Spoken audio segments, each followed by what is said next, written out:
I still think it's his to lose, and I think that by the time we get through the first three and we get to Super Tuesday, it's going to be Donald Trump likely left standing. All right, so what happens if he's indicted at some point? He can be president from jail if he has to, but That's right. I think to your point, Paul, despite all of the threats, despite all the charges, Republicans are still rallying around Donald Trump. Well, that is certainly true. That is one true thing that was said on Fox News. Despite all of the charges, they are definitely rallying around him. To be clear, it was a weird question that was asked by one of the panelists. What happens if he's indicted? He was indicted. He's been indicted multiple times. He's facing 91 different counts amongst those many indictments. You might want to pay attention to the news. It's your job. But anyway, the just throwaway comment on that panel is he can be president from jail. And we understand that it is sort of an open legal question as to whether that is actually possible. My bigger concern is that none of them appear to have an issue with it. And they say, people are still rallying around him. The MAGA world is still rallying around him.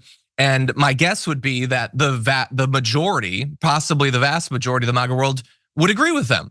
It is not an issue. If he is convicted, if he is sentenced to months, years in prison, it is not a problem. He will just be president from the big house. Nina, what do you think about that? Trump continues to aim to make history.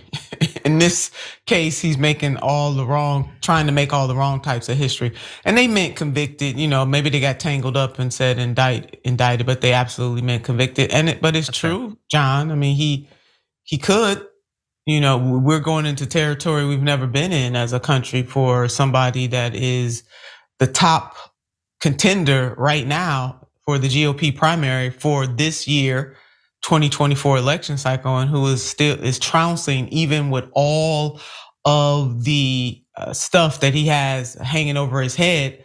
He's beating the current president right now. And it's just really, for me, it's something for Democrats to think about. A man with all of these indictments, impeached twice, and he is trouncing every other person on the GOP side and set to, could, if things don't change, beat the sitting president.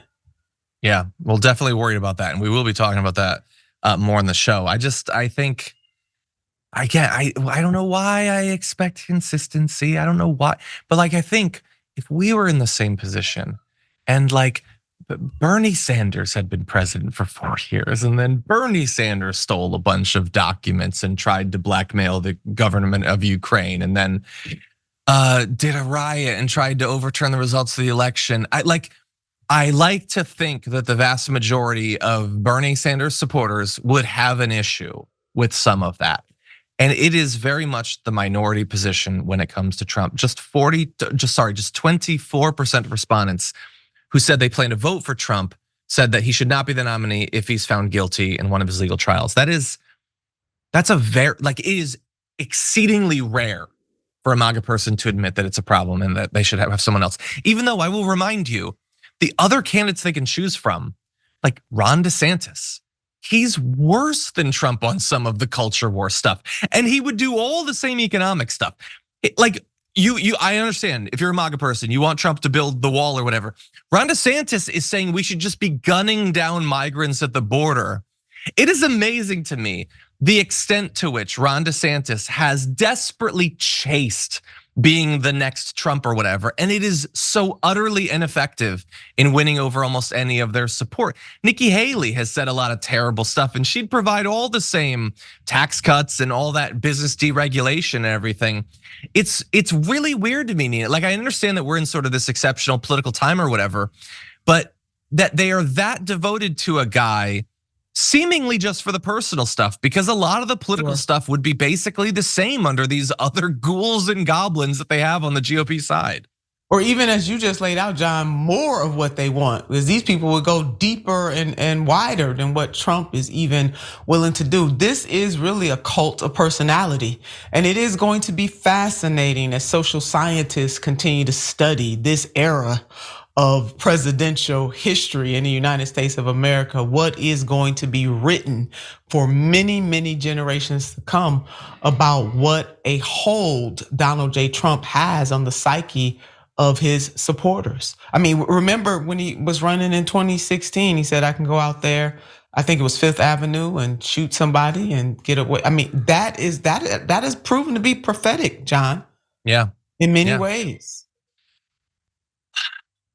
We're in such a weird spot. And with all of what we're facing coming from that side, like one would hope that we would have an equally vigorous defense coming from our side.